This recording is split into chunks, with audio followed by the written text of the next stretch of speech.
Houchin for her 3 minutes. Thank you, Mr. Chairman. Thanks to the witnesses.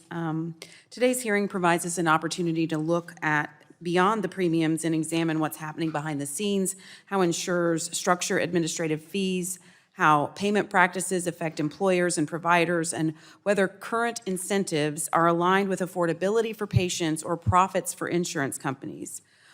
There are so many perverse incentives created by the ACA.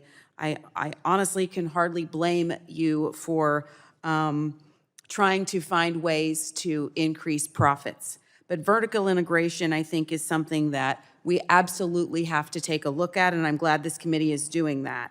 As insurers have become more vertically integrated and increasingly relying on administrative entities like group purchasing organizations, and a reminder, vertical integration is the insurance companies owning the providers, owning the hospitals, owning the pharmacies, owning the PBMs, and now affiliating with group purchasing organizations.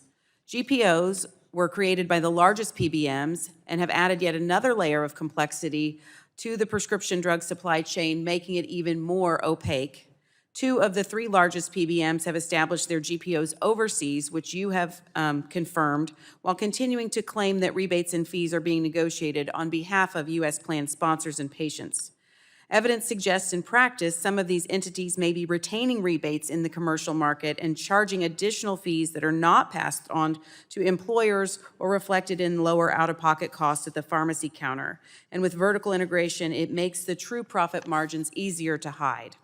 In fact, a recent investigative report published by Hunter Brook looked into PBM GPOs and found that while there were fewer than 150 employees across all 3 of them, PBM-owned GPOs somehow generated more than $50 million in revenue per employee.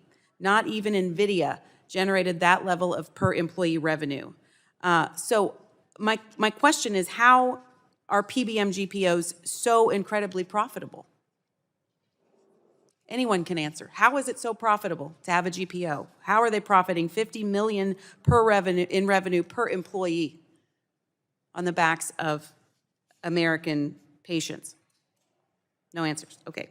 I've also heard from another number of physicians who have reported concerns about the No Surprises Act and implementation of that, often delaying awarded amounts. And I want to focus quickly on Elevance Health. Ms. Bordeaux, compliance, do you track compliance internally on those arbitration awards, and how many of those are remaining unpaid or partially unpaid more than 30 days after a favorable decision? So, Congresswoman, thank you for the opportunity to talk about the No Surprises Act.